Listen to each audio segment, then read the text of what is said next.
Baik, sebelumnya, Assalamualaikum warahmatullahi wabarakatuh. Waalaikumsalam warahmatullahi wabarakatuh.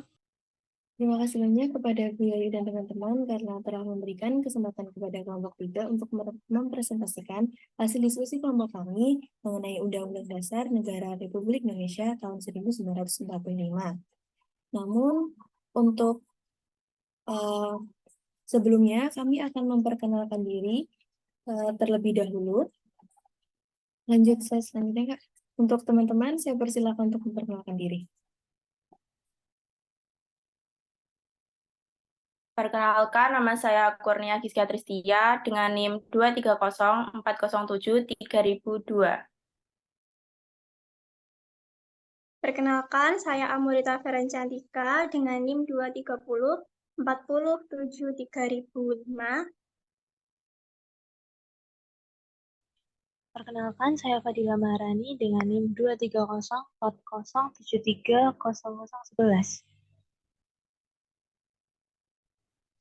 Perkenalkan, nama saya Jenny Triwidiatun dengan NIM 2304073.019. Perkenalkan, nama aku Dita Safira dengan NIM 2304073.0024.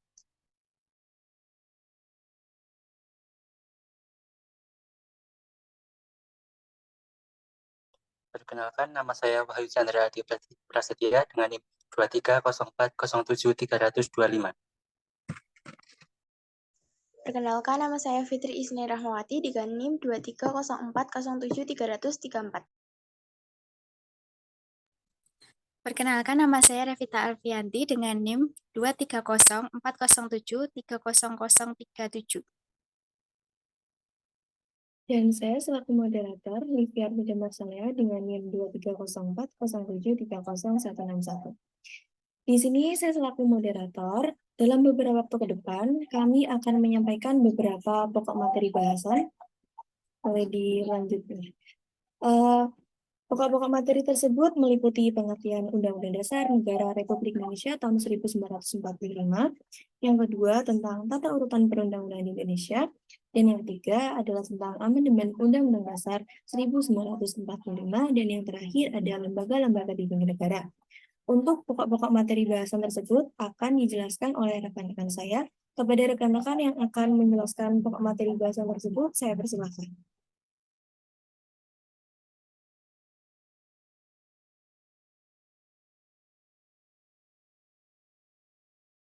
Untuk materi yang pertama ada pengertian tentang Undang-Undang Dasar. Awal mulanya Undang-Undang Dasar dapat diartikan sebagai perjanjian masyarakat menurut ajaran hukum kodrat. Hukum kodrat sendiri dibagi menjadi dua kata, yakni hukum dan kodrat. Hukum sendiri merupakan patokan atau kaidah, sedangkan kodrat merupakan hukum alam.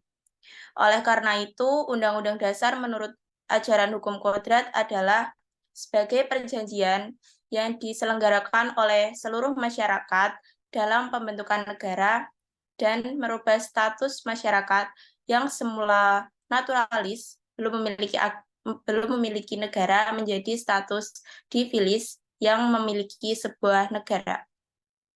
Selanjutnya, pada akhir abad ke-18, Undang-Undang Dasar dapat diartikan sebagai konstitusi, yakni peraturan tentang tata negara yang bersifat tertulis.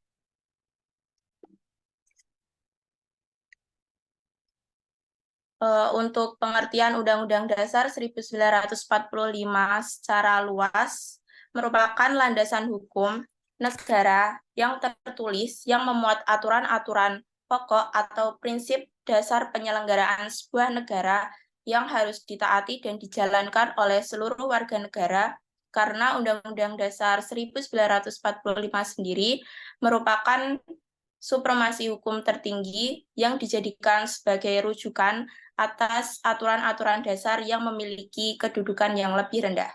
Sehingga aturan-aturan di bawah Undang-Undang Dasar sendiri tidak boleh bertentangan dengan Undang-Undang Dasar 1945.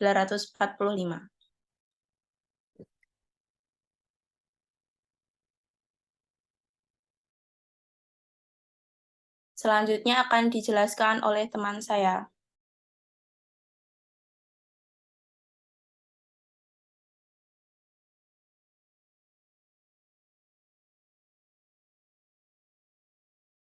Silakan kepada rekan-rekan yang akan menjelaskan Undang-Undang Dasar dan amandemennya, saya persilahkan.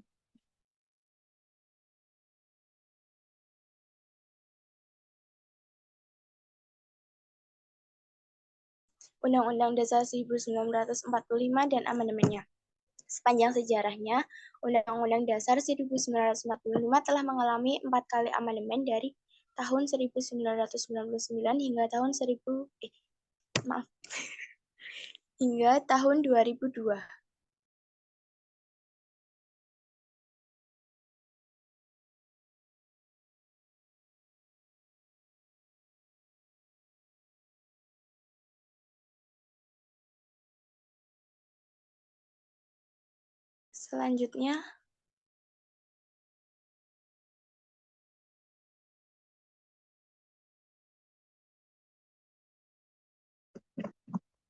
Selanjutnya, amandemen Undang-Undang Dasar 1945 tahap pertama dilakukan oleh MPR pada tanggal 19 Oktober 1999. Hasilnya yang pertama ada pasal 5. Ayat 1, isinya, Presiden berhak mengajukan rancangan undang-undang kepada Dewan Perwakilan Rakyat. Yang kedua ada pasal 7, yaitu Presiden dan Wakil Presiden memegang jabatan selama 5 tahun, dan sesudahnya dapat dipilih kembali dalam jabatan yang sama, hanya untuk sekali masa jabatan. Terus, yang ketiga ada pasal 9 ayat 1. Sebelum memangku jabatannya, Presiden dan Wakil Presiden bersumpah menurut agama atau berjanji dengan sungguh-sungguh di hadapan MPR atau DPR. Terus pada ayat 2 itu, jika MPR atau DPR tidak dapat mengadakan sidang, Presiden dan Wakil Presiden bersumpah menurut agama atau berjanji dengan sungguh-sungguh di hadapan pimpinan MPR dengan disaksikan oleh pimpinan Mahkamah Agung. Terus ada pasal 13 ayat 3, isinya dalam hal mengangkat duta, Presiden memperhatikan pertimbangan Dewan Perwakilan Rakyat.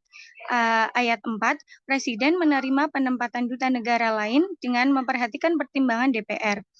Selanjutnya pasal 14 ayat 1, berbunyi Presiden memberi gerasi dan rehabilitasi dengan memperhatikan pertimbangan Mahkamah Agung. Pada ayat 2, Presiden memberi amnesti dan abolisi dengan memperhatikan pertimbangan DPR. Selanjutnya pasal 15, Presiden memberi gelar, tanda jasa, dan lain-lain tanda kehormatan yang diatur dengan undang-undang. Selanjutnya pasal 17, ayat 2, menteri-menteri itu diangkat dan diberhentikan oleh Presiden. Pada ayat 3, setiap menteri membidangi urusan tertentu dalam pemerintahan. Selanjutnya pasal 20 ayat 1 berbunyi Dewan Perwakilan Rakyat memegang kekuasaan membentuk undang-undang. Pada ayat 2, setiap rancangan undang-undang dibahas oleh DPR dan Presiden untuk mendapatkan persetujuan bersama. Pada ayat 3, jika rancangan undang-undang itu tidak mendapat persetujuan bersama, rancangan undang-undang itu tidak boleh diajukan lagi dalam persidangan DPR masa itu. Pada ayat keempat, Presiden mengesahkan rancangan undang-undang yang telah disetujui bersama untuk menjadi undang-undang. Selanjutnya pada pasal 21 berbunyi anggota DPR berhak mengajukan usul rancangan undang-undang. Selanjutnya dilanjutkan amandemen.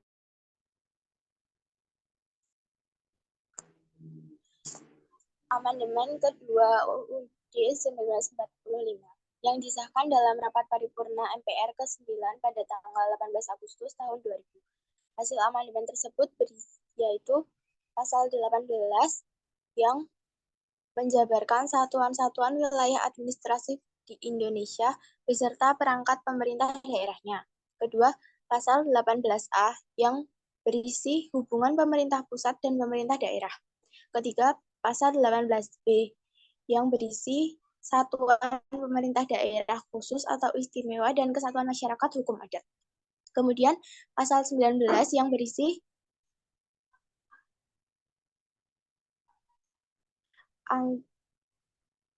anggota DPR dipilih melalui pemilihan umum. Kemudian pasal 20 ayat 5 berisi Presiden tidak mengesahkan undang-undang yang telah disetujui. UU tersebut akan tetap menjadi sah dalam waktu 30 hari setelah disetujui dan harus diundangkan. Kemudian pasal 20A berisi fungsi dan hak dalam DPR.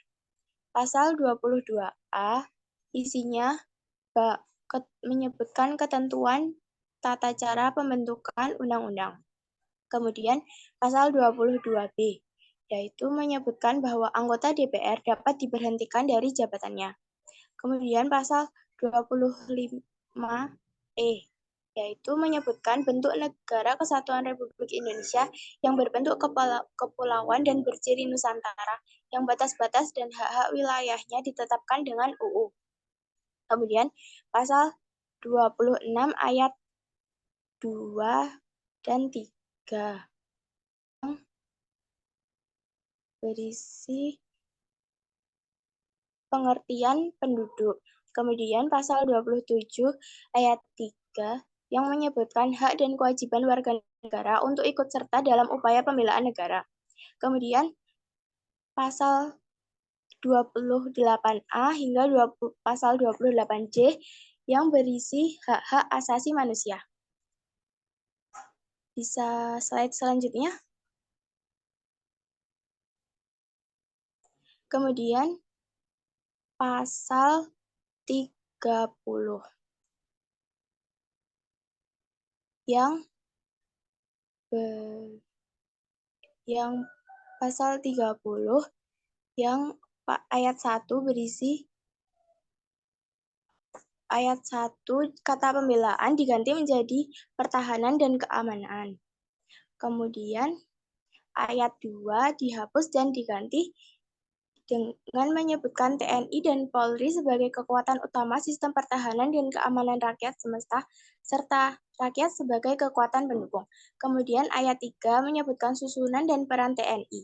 Ayat 4 menyebutkan peran Polri, dan ayat 5 yang menyebutkan ketentuan-ketentuan lain mengenai pertahanan dan keamanan negara. Kemudian pasal 36A, 36B dan 36C mengenai identitas nasional.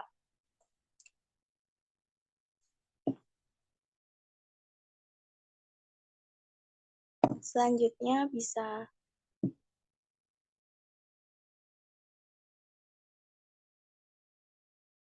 Baik, untuk selanjutnya amandemen UUD 1945 yang ketiga diputuskan pada sidang MPR tanggal 9 November tahun 2001. Berikut hasil amandemen ketiga UUD 1945, pasal 1 ayat 2, kedaulatan adalah di tangan rakyat dan dilakukan menurut UUD, dan Indonesia merupakan negara hukum.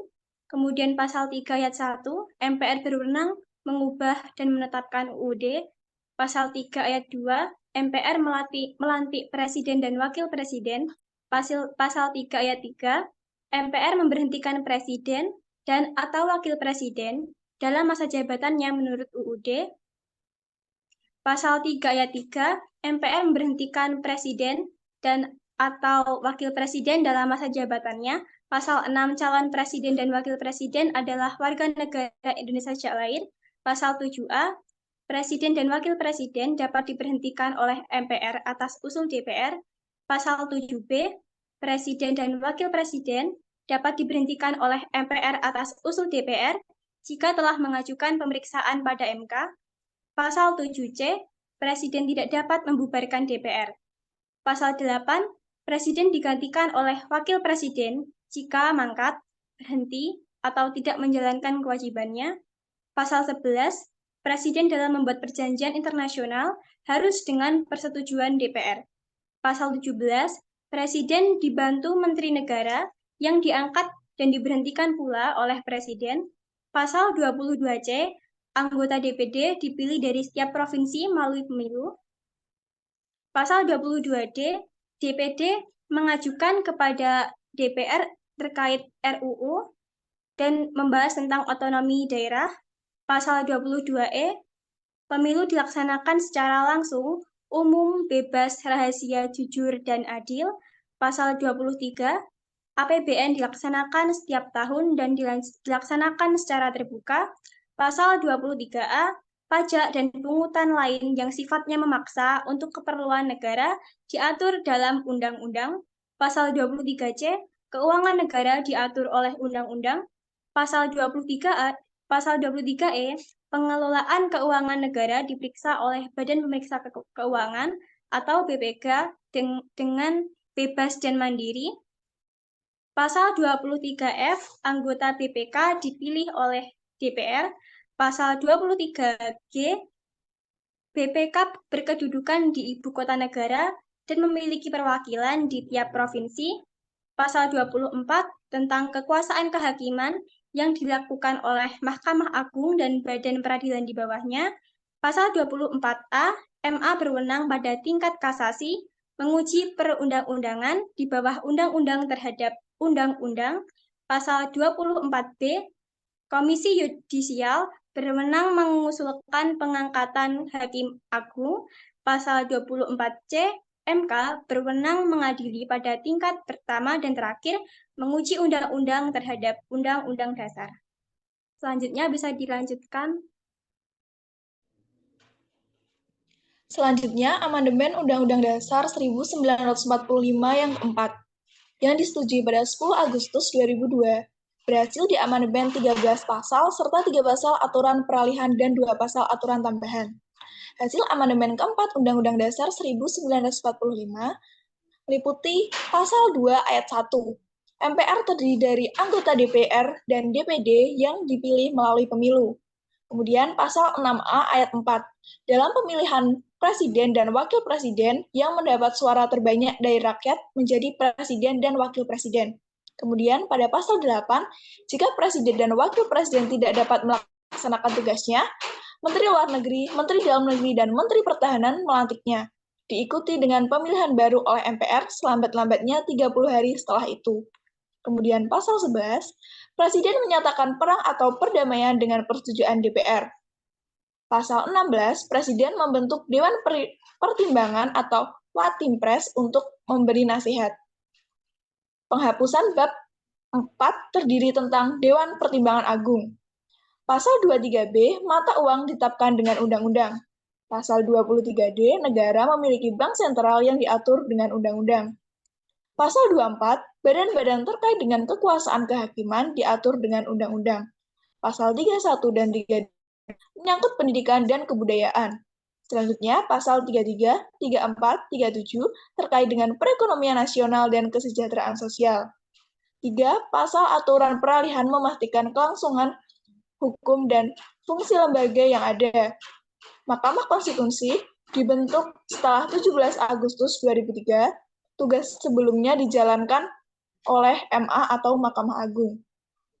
2. Pasal aturan tambahan menugaskan MPR untuk meninjau materi dan status hukum ketetapan MPR sementara, menjadikan UUD 1945 terdiri dari pembukaan dan pasal-pasal.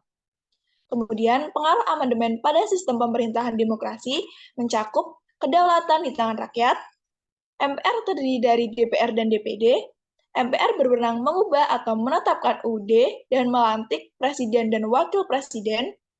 Dalam pemilu, presiden dan wakil presiden dipilih dalam satu pasang dengan masa jabatan 2 periode. Kedudukan semua lembaga sama, MPR, DPR, DPD, presiden dan wakil presiden, Mahkamah Agung, Mahkamah Konstitusi, dan BPK. Penghapusan Dewan Pertimbangan Agung, dan yang terakhir kekuasaan kehakiman pada MA. Selanjutnya akan dijelaskan pada rekan saya.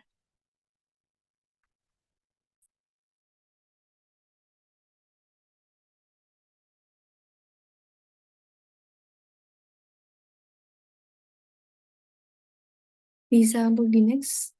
Nah, silakan pada Baik. teman yang akan menjelaskan mengenai tata urutan perundang-undangan. Baik, selanjutnya adalah tata urutan perundang-undangan. Peraturan perundang-undangan adalah peraturan yang tertulis yang memuat norma hukum yang mengikat secara umum dan dibentuk atau ditetapkan oleh lembaga negara atau pejabat yang berwenang melalui prosedur yang ditetapkan dalam peraturan perundang-undangan. Di dalam peraturan perundang-undangan, terdapat jenis dan hierarki peraturan perundang-undangan yang diatur dalam TAP MPR nomor 20 tahun 1966 dan TAP MPR nomor 3 tahun 2000. Tetapi setelah berlakunya Undang-Undang nomor 12 tahun 2011 Hierarki atau tata urutan menurut TAP MPR dicabut dan tidak berlaku lagi karena tidak sesuai dengan prinsip demokrasi dan prinsip negara hukum. Pada pasal 7 Undang-Undang Nomor 12 Tahun 2011, peraturan perundang-undangan memiliki jenis dan hierarki yaitu 1. Undang-Undang Dasar Negara Republik Indonesia tahun 1945, 2. Ketetapan Majelis Permusyawaratan Rakyat, 3. Undang-undang atau peraturan pemerintah pengganti undang-undang, 4. Peraturan pemerintah, 5. Peraturan Presiden, 6. Peraturan daerah yang diantaranya adalah 1. Peraturan daerah provinsi, 2. Peraturan daerah kabupaten atau kota, dan yang terakhir peraturan desa atau peraturan yang setingkat. Selanjutnya akan dijelaskan oleh rekan saya.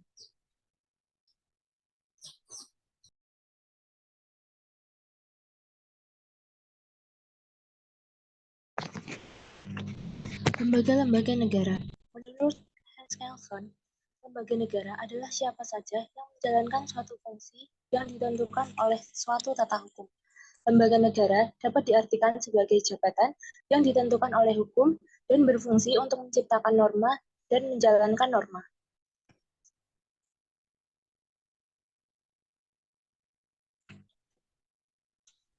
Menurut Undang-Undang Dasar sementara, terdiri dari Presiden dan Wakil Presiden, Menteri-Menteri, DPR, Mahkamah Agung, dan Dewan Pengawas Keuangan.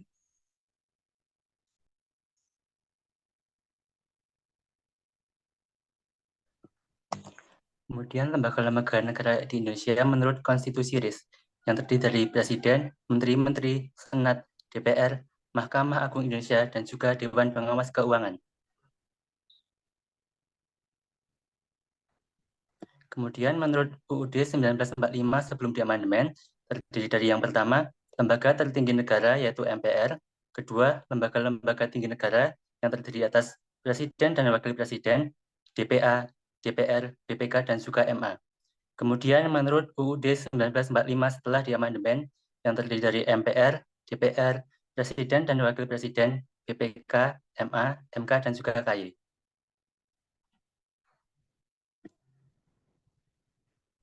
Kemudian untuk tugas dan wewenang lembaga negara, yang pertama MPR, yang memiliki tugas mengubah dan menetapkan UUD 1945, melantik Presiden dan juga Wakil Presiden.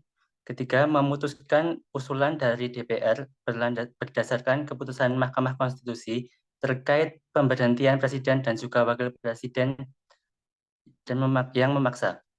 Kedua, Presiden yang memiliki tugas memegang kekuasaan pemerintah menurut UUD 1945, memegang kekuasaan tertinggi atas Angkatan Darat, Angkatan Laut, dan juga Angkatan Udara, mengesahkan rancangan undang-undang menjadi undang-undang, menetapkan peraturan pemerintah, mengangkat dan juga memberhentikan para menteri, mengangkat duta dan konsul, menyatakan perang, membuat perdamaian, dan perjanjian dengan persetujuan DPR.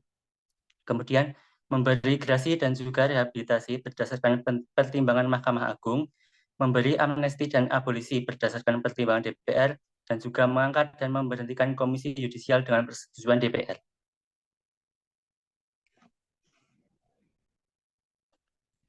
Kemudian untuk Wakil Presiden yang memiliki tugas mendampingi Presiden dalam menjalankan tugas-tugas dan juga kewajibannya, serta menggantikan Presiden dalam keadaan yang memaksa. Kemudian Komisi Yudisial yang memiliki tugas mengusulkan pengangkatan Hakim Agung di Mahkamah Agung, menjaga dan menegakkan kehormatan martabat serta perilaku hakim. Kemudian dengan Mahkamah Agung bersama menetapkan kode etik dan pedoman perilaku hakim atau bisa disebut KEPPH, dan yang keempat menegakkan KEPPH tersebut. Kemudian Badan Pemeriksa Keuangan atau bisa disebut BPK. Kelembagaan dari BPK tersebut diatur tersendiri dalam UUD 1945 bab 8A pasal 23E, yang di mana BPK memiliki tugas untuk mengawasi dan memeriksa pengelolaan keuangan negara yang nantinya akan dilaporkan pada DPR dan DPD yang ditindaklanjuti oleh penegak hukum yang sesuai dengan undang-undang.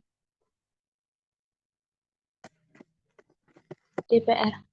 Hak lembaga DPR adalah hak interpelasi, hak angket, hak menyatakan pendapat, dan hak imunitas. DPR juga mempunyai fungsi, yakni fungsi legislasi, fungsi anggaran, dan fungsi pengawasan yang terdapat dalam pasal 20 ayat 1 Undang-Undang Dasar 1945.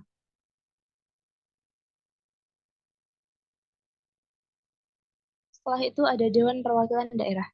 DPD merupakan salah satu kelembagaan negara yang diatur dalam pasal 22C dan 22D dengan ketentuan sebagai berikut. Keanggotaannya dipilih melalui pemilu, serta melakukan persidangan sekali dalam setahun, sedikitnya sekali dalam setahun. Kewenangannya yakni mengajukan rancangan undang-undang kepada DPR. Setelah itu ada Mahkamah Agung. Kewenangannya yakni mengadili pada tingkat kasasi dan menguji peraturan perundang-undangan di bawah undang-undang. Calon hakim diusulkan oleh KY kepada DPR dan ditetapkan oleh Presiden.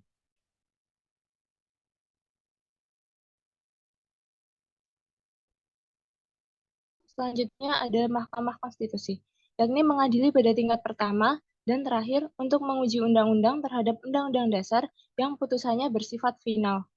Memutus sengketa kewenangan lembaga negara yang kewenangannya diberikan oleh Undang-Undang Dasar, memutus perubahan partai politik, dan memutus perselisihan pada hasil pemilu.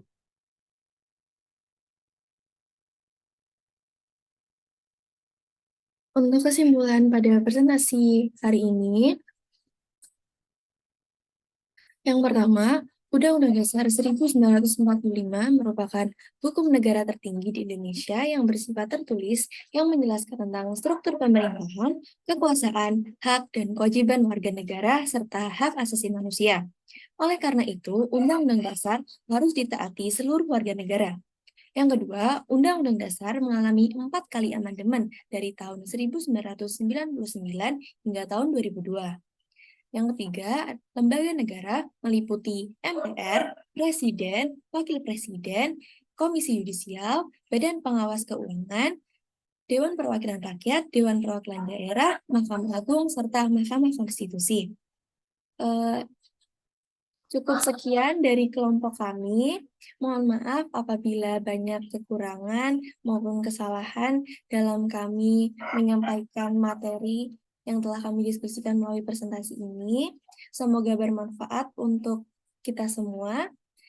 Saya tutup. Wassalamualaikum warahmatullahi wabarakatuh.